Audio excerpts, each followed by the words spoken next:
nombre es Armando Anguiano y soy parte del equipo pastoral de esta casa. Queremos mandar un saludo a todas las personas que nos siguen en nuestros diferentes canales, especialmente en esta semana a todos aquellos que nos ven en Enlace Plus. La verdad es que gracias por seguirnos en diferentes partes del mundo. Les mandamos un saludo afectuoso desde Guadalajara, México. Y bueno, como te decía, la semana pasada empezamos una serie de Primera de Pedro.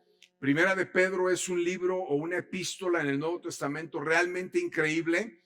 ¿Y por qué es increíble? Te voy a platicar, porque la gran mayoría de la teología cristiana o neotestamentaria está basada mucho en la vida y en la obra de Pablo.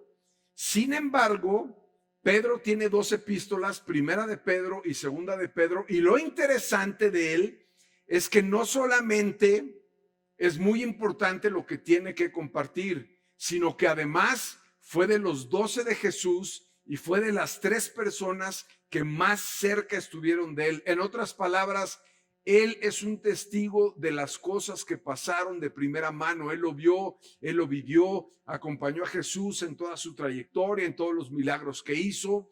Y me llama mucho la atención porque hoy vamos a compartir un par de cosas que me animaron muchísimo. Es más, siento que ya amo a Pedro, así. Porque todo lo que he estado estudiando, todo lo que he estado aprendiendo en esta parte de lo que estamos enseñando, siento que digo, es que es increíble que Pedro lo platique porque entonces tiene más peso, tiene más fuerza, tiene más validez. Y el padre de la Reforma, que es Lutero, dijo que había 5 libros que eran los más importantes para él. Entre los 5 libros que él mencionó de la Biblia, uno de ellos es Primera de Pedro. Por eso es que vamos a seguir aprendiendo de este libro. Es un libro que está muy propicio para la época que estamos viviendo, contemporáneo. Y es increíble también que se haya escrito hace tantos años y que esté tan vigente el día de hoy. Y vamos a continuar con esto. Antes de empezar, quiero platicarte o presumirte, como se escuche, pero la idea es platicarte, que cuando mi familia y yo vivimos en Houston, conocimos a un matrimonio que se hicieron de nuestros mejores amigos. Son de México DF, amamos a toda la gente de México DF porque los chilangos son bien buena onda. Y él era piloto o es piloto de Aeroméxico, tiene un rango muy alto en Aeroméxico y su esposa, Loren, él se llama Gerardo, su esposa se hizo muy amiga de Sara porque su esposa y Sara iban a la escuela. En el tiempo que estuvimos allá, Sara estaba asistiendo a la escuela con ella, nos hicimos super cuates y yo jugaba golf con Gera. Había semanas en las que le tocaba estar toda la semana en Houston porque él siguió trabajando.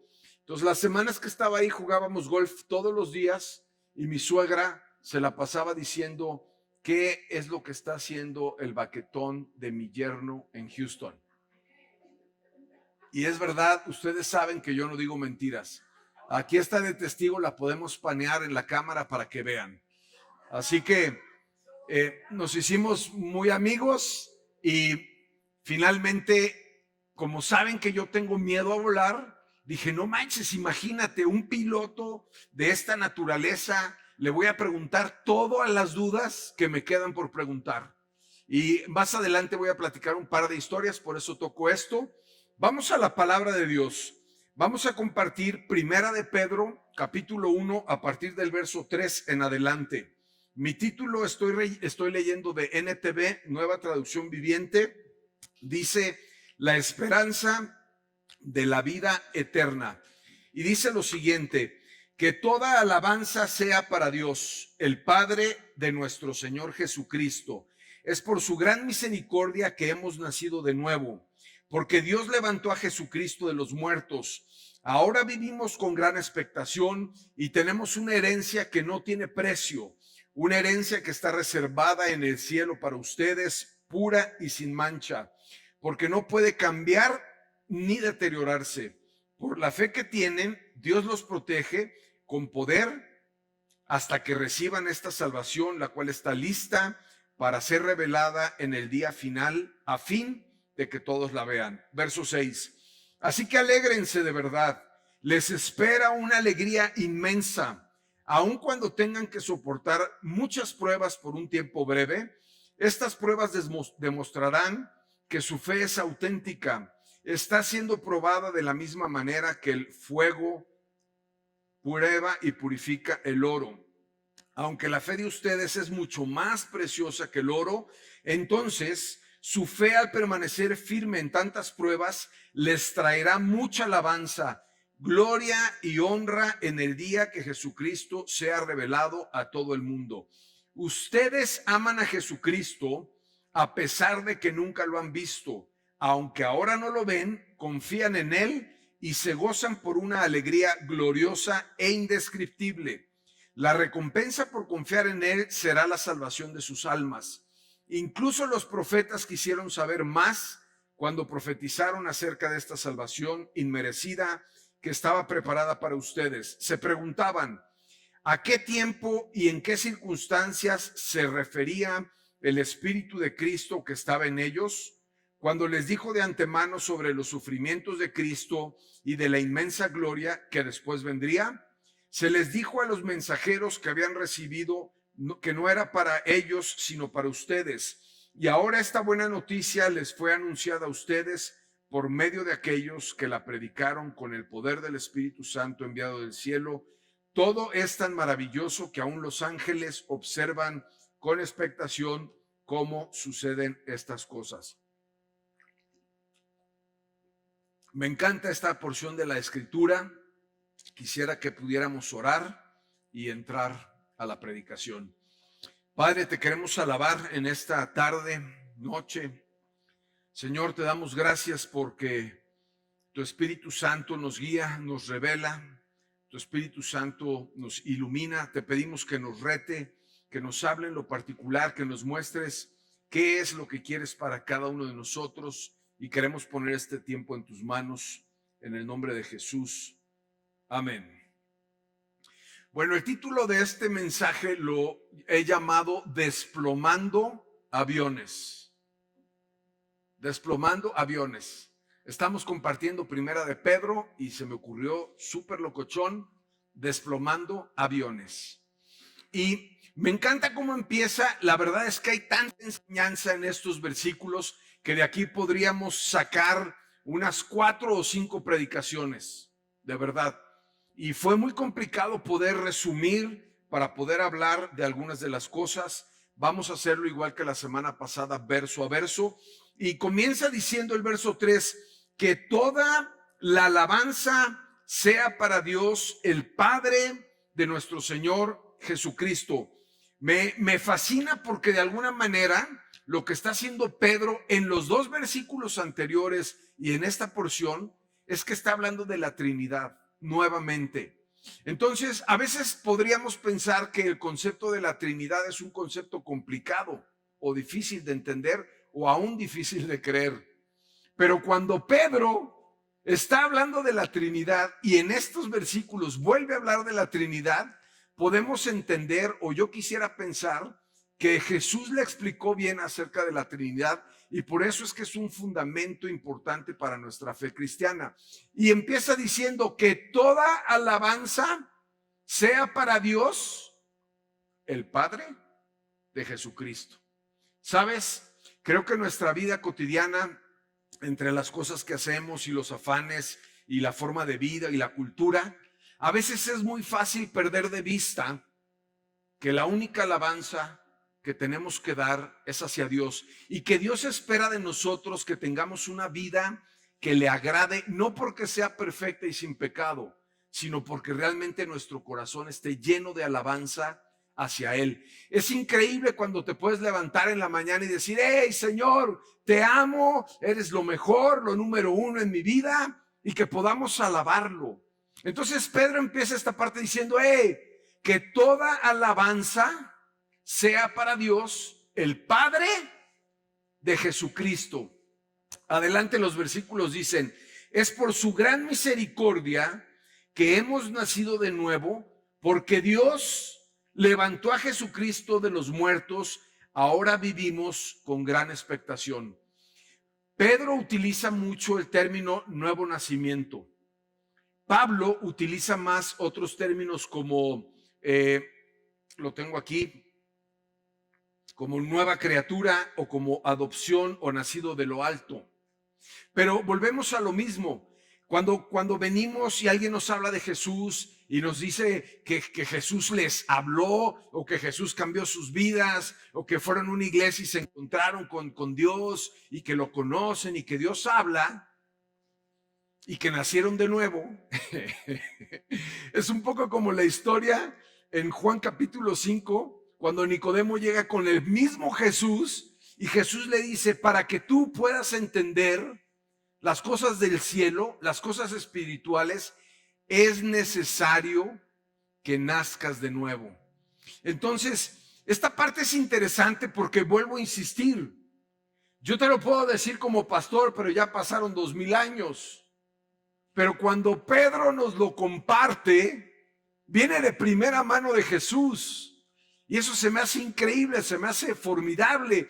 Y dice, por su gran misericordia, hemos nacido de nuevo, y aquí hay un dato bien interesante, porque Dios levantó a Jesús de los muertos. La crucifixión y la resurrección es lo que da el fundamento sólido de nuestra fe. Es la única diferencia grande entre creer en Jesús y en creer en todo lo demás. O sea, nuestro Salvador murió en una cruz. Hay historiadores, hay testigos, hay Biblia, hay muchos documentos que nos muestran que fue una realidad y hay muchísimas señales. Más de 4000 personas lo vieron. Después la Biblia lo relata y lo puedes comprobar cuando resucitó. Y esto nos da sentido, nos da certeza de nuestra fe. A veces en mis rollos que yo salgo y camino y le digo, Jesús, te amo, y sí, Dios, tú eres lo número uno, y lo digo en serio, pero siempre hay una parte en nuestra mente así como medio cognitiva, racional, que nos quiere estorbar un poco. Y entonces también hay momentos de pausa en donde dices, ¿será cierto que sí Jesús existió? ¿Será cierto que Dios realmente existe? ¿O será un concepto de la gente humana? En la secundaria tenía un profesor de filosofía que dijo una frase que me dejó marcado y que siempre hasta el día de hoy la repelo, y obviamente como era un estudiante de secundaria no pude desafiarlo ni conocía nada, pero él dijo algo más o menos así: la religión es para personas débiles.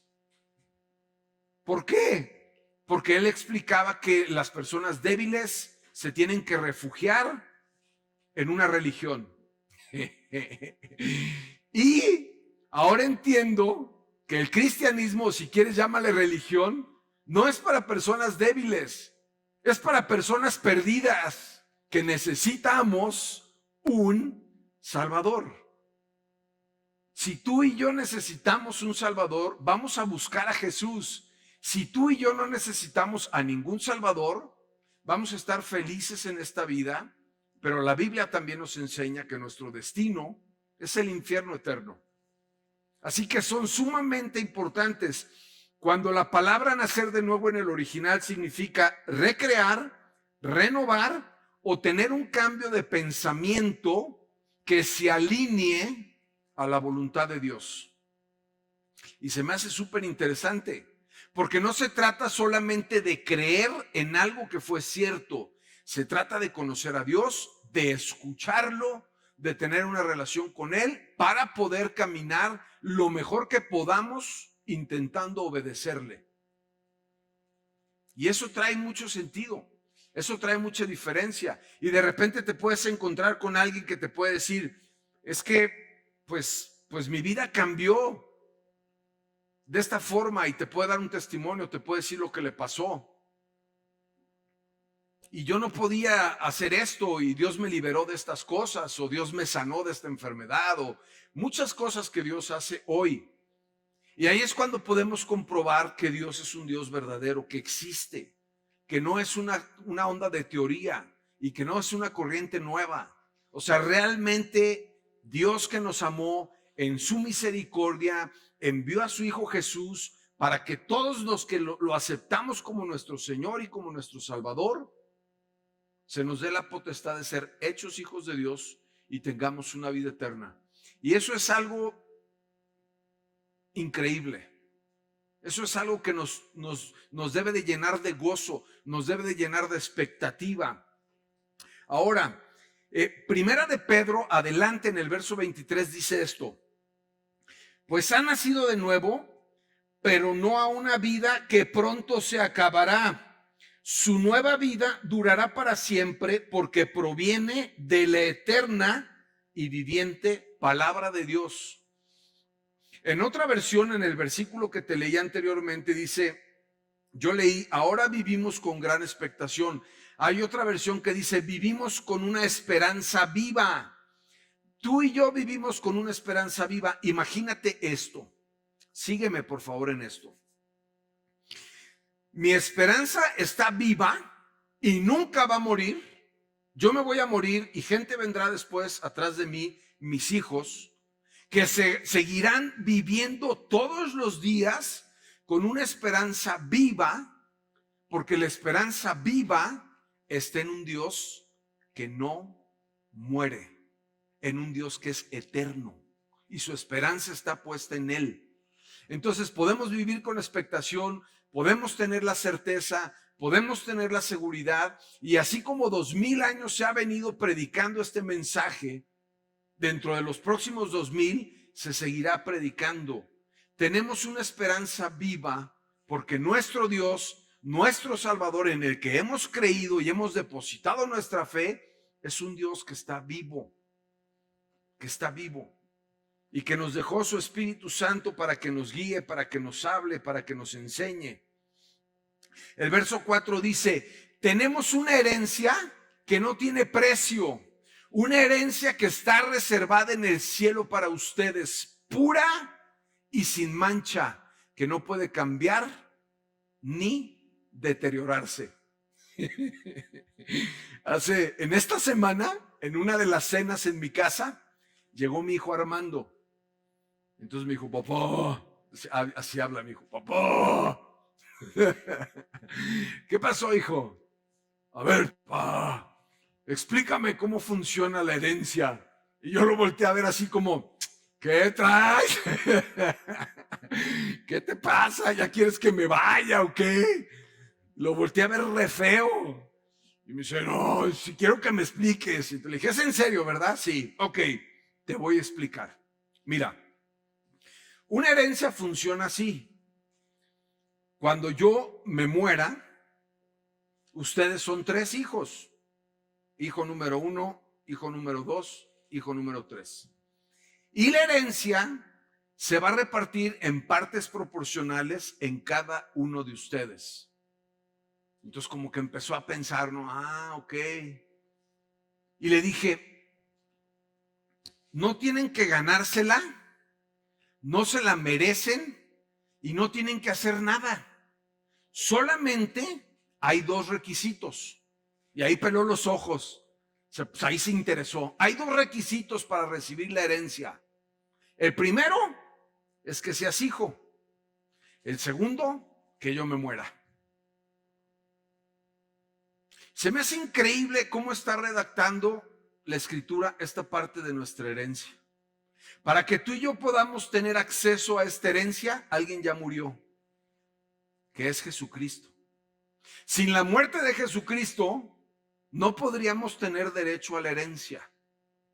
Y en segundo lugar, tenemos que tener una posición de hijos. Pero es increíble lo que redacta, porque dice que es una herencia ilimitada. En una ocasión escuché que Bill Gates tiene 3 hijos y Bill Gates tiene muchos miles de millones de dólares. Entonces él dijo que el dinero les iba a hacer daño y que a cada uno de sus hijos lo iba a heredar en vida con 10 millones de dólares. 10 millones de dólares, 10 millones de dólares y 10 millones de dólares, y que lo demás lo iba a regalar, y se ha puesto a regalarlo por todos lados.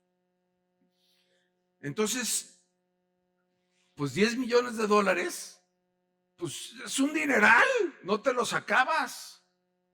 Imagínate cuando estamos pensando que Dios tiene para nosotros una herencia ilimitada.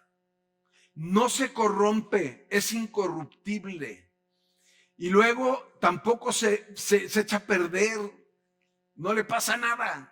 Muchas veces nosotros podemos heredarle cosas a nuestros hijos que se devalúan, se deprecian. A lo mejor cuando les toca heredar ya ni les sirve. El problema es que nosotros quisiéramos recibir nuestra herencia aquí y ahora. Pero Dios no piensa de la misma forma. Dios tiene reservado lo mejor para cuando estemos con Él juntamente en el cielo.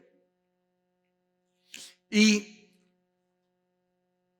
dice el verso 5, por la fe que tienen, Dios los protege con su poder hasta que reciban esta salvación, la cual está lista para ser revelada el día final, a fin de que todos lo vean. Este verso tiene una tensión.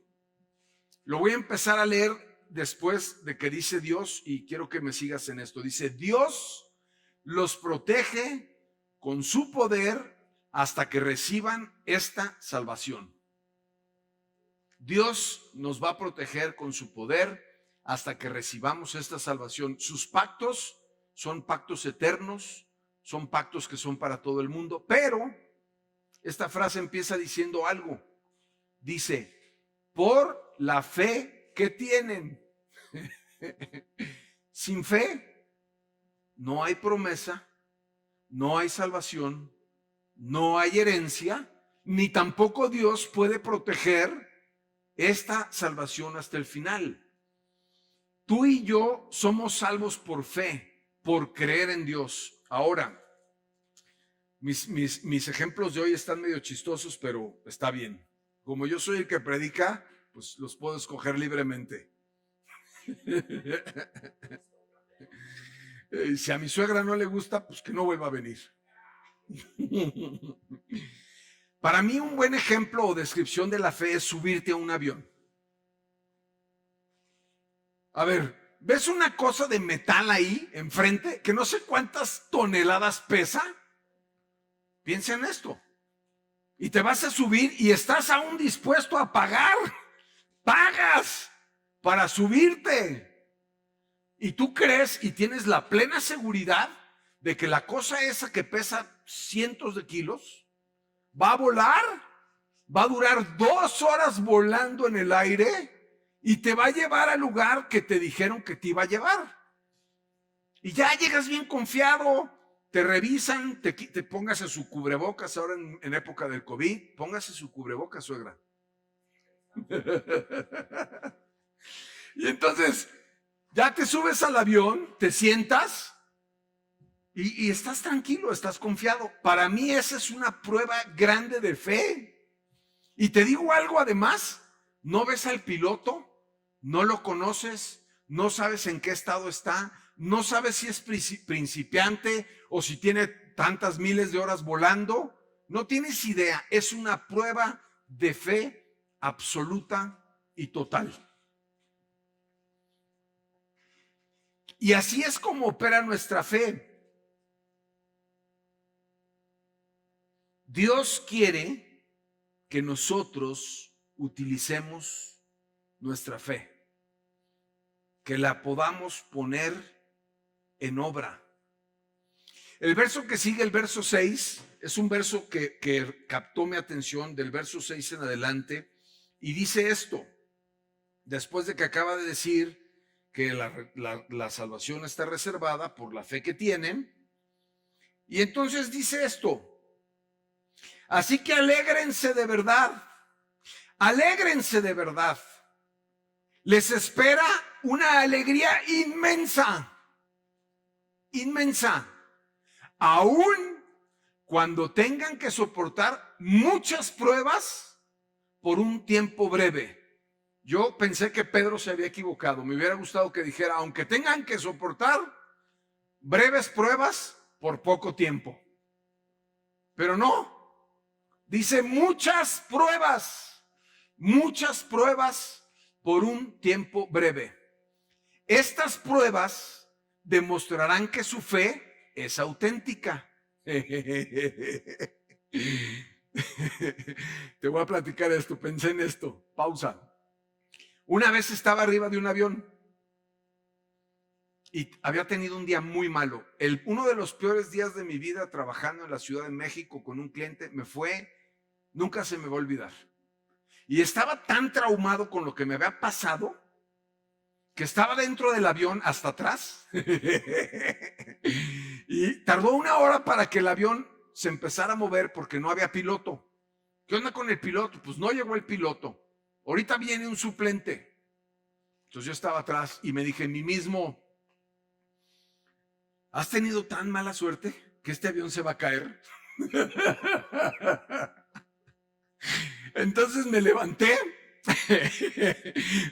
con mucho cuidado y me le acerqué a la aeromoza y le dije, señorita aeromoza, con todo el debido respeto que usted me merece, no traigo equipaje y me voy a bajar de este avión.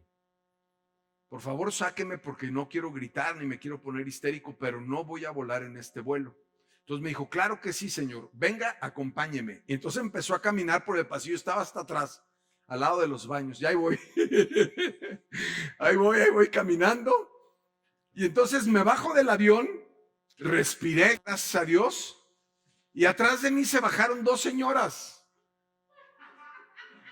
Dos señoras. Yo no sé en qué momento me empezaron a seguir.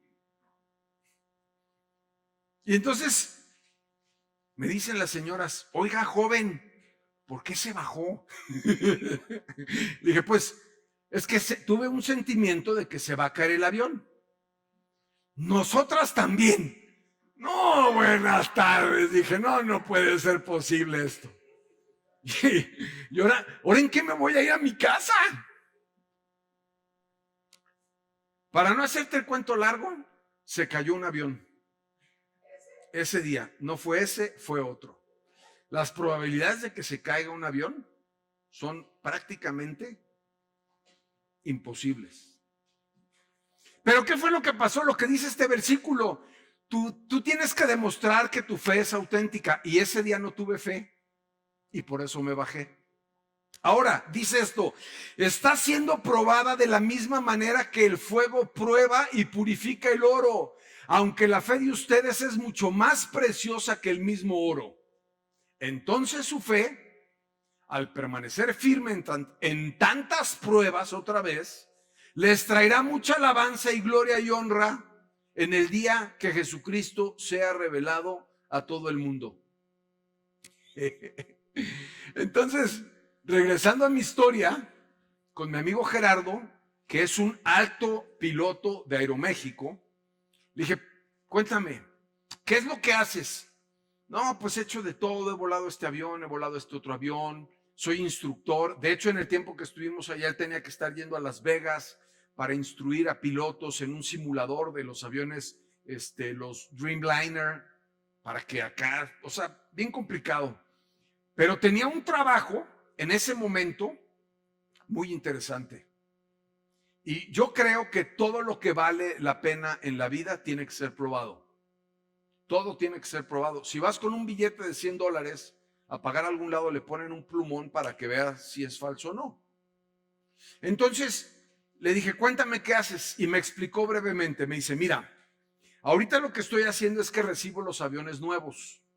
Ah, órale, qué chido, qué buena onda. Pues un día te acompaño. Me dice, no vas a querer ir. ¿Por qué? Porque te voy a explicar. Voy a diferentes partes del mundo, me entregan el avión sin asientos, sin banderas, y mi trabajo consiste en levantarlo a 30,000 pies y después empezarlo a desplomar. Apago primero una turbina y lo desplomo. Y luego apago otra turbina y lo desplomo. Y después de que hago varias pruebas y hago pruebas de resistencia de las alas y lo subo y lo bajo y lo meneo brusco y apago ciertos controles y todo, pues la prueba más chida es que apago todo el avión completo y lo desplomo. Le digo, no mames, ¡estás loco! ¿Estás loco de la cabeza? ¿Qué te pasa? Y siempre que va a hacer la prueba, le habla a su esposa y le dice, Loren, mi amor, te amo, estoy a punto de hacer la prueba. Yo también te amo, y cuelga. ¿Y qué pasa cuando lo desplomas? Pues cuando lo desplomo, después de 10,000 metros de estarlo desplomando, lo empiezo a aprender todo para ver que funcione. ¿Cómo crees? Y si no funciona, pues se desploma. Te mueres.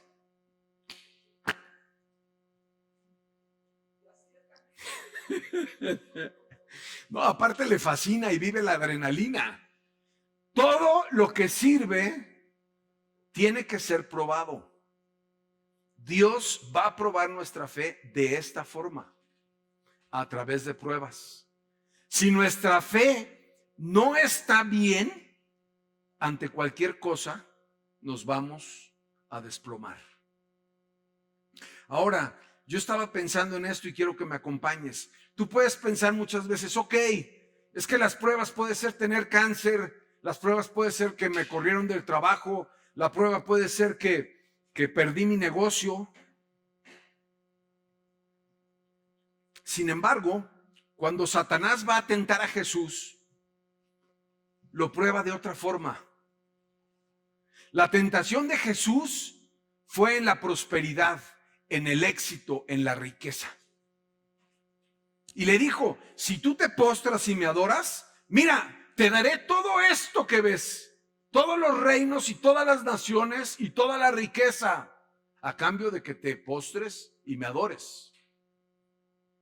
Sabes, muchas veces veo amigos, veo personas en la iglesia y Dios los empieza a prosperar y Dios los bendice y viene la prueba y el dinero inmediatamente pasa a tomar el lugar de Dios.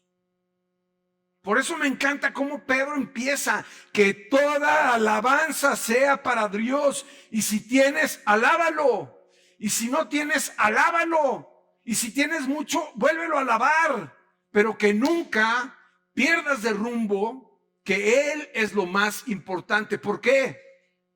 Porque entregó a su Hijo Jesús para que muriera en una cruz, para que tú y yo podamos tener vida eterna. Vida eterna.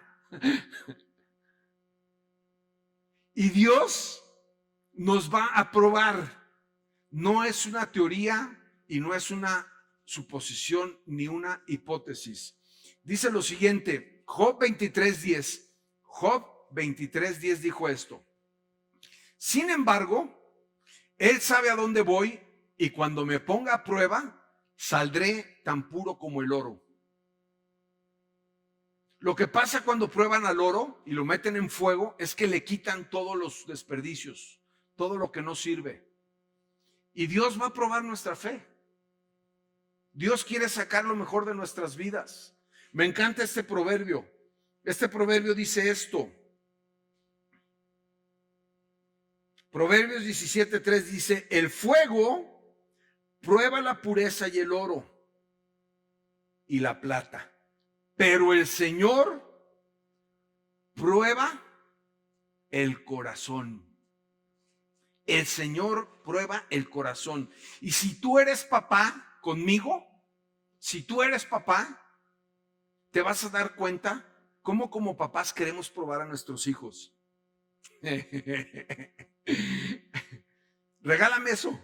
No, pero papá, es que dámelo. Dámelo. Y muchas veces cuando tus hijos te dan las cosas que les pides, tú estás dispuesto a darles más. Porque te das cuenta que tienen un corazón generoso. Dios nos ama tanto que va a probar nuestra fe.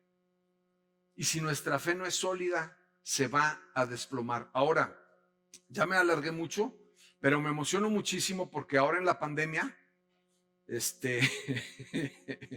voy a decir una frase de Charles Spurgeon antes de pasar a otra historia que tengo.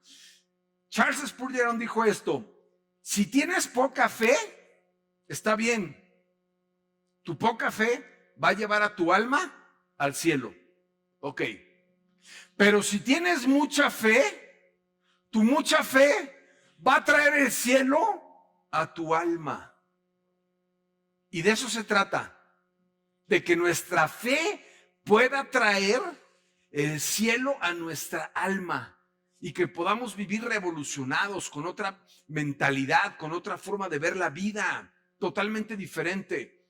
Tengo que avanzar un poco, pero mira, ahora en la pandemia me puse a ver catástrofes aéreas para relajarme un poco, ¿no? para no estresarme. Y tú te puedes meter ahí a Google y puedes checar este dato. Hubo un vuelo que salió de Canadá y el avión, de repente el piloto pensó que tenía una falla y se quedó sin combustible en una ala. Entonces se la dio para que pasara el combustible a la otra ala y pensó que estaba mal, aunque los sistemas le estaban diciendo que estaba fallando. Pero dijo, no, pues, no, o sea, no, esto no puede ser normal. No se puede que se haya quedado, va a ser una falla del sistema. Chécate esto. Y cuando se dio cuenta, se le apagó la otra turbina. Planeó con los motores apagados y 300 pasajeros arriba, como 45, no es cierto, son 200 kilómetros, 96 millas.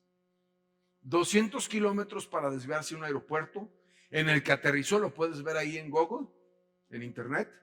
Y como no traía combustible, tampoco pudo meterle las turbinas para que frenara el avión. Pero los aviones están tan probados que cuando tienes una emergencia, funciona la prueba que se les ha hecho antes. Increíble. Ahora, más adelante la escritura dice, ustedes aman a Jesucristo a pesar de que nunca lo han visto, aunque ahora no lo ven, confían en Él y se gozan con una alegría gloriosa e indescriptible. No podemos ver a Jesucristo, pero estamos enamorados de Él. ¿Cómo sucede esto? A través de nuestra fe. Si tienes poca fe, dice la escritura que a cada quien se nos ha dado una medida de fe. Y una buena oración puede ser esa. Señor, ayúdame a poder creer más. Ayúdame en mi fe. Quiero conocerte mejor. Háblame en sueños. Háblame en visiones. Háblame a través de tu palabra. Háblame de la forma en la que quieras hablarme. Y te puedo asegurar, te aseguro que vas a poder encontrarte con Dios. Y es increíble. Lo que esto puede provocar es nuestra fe.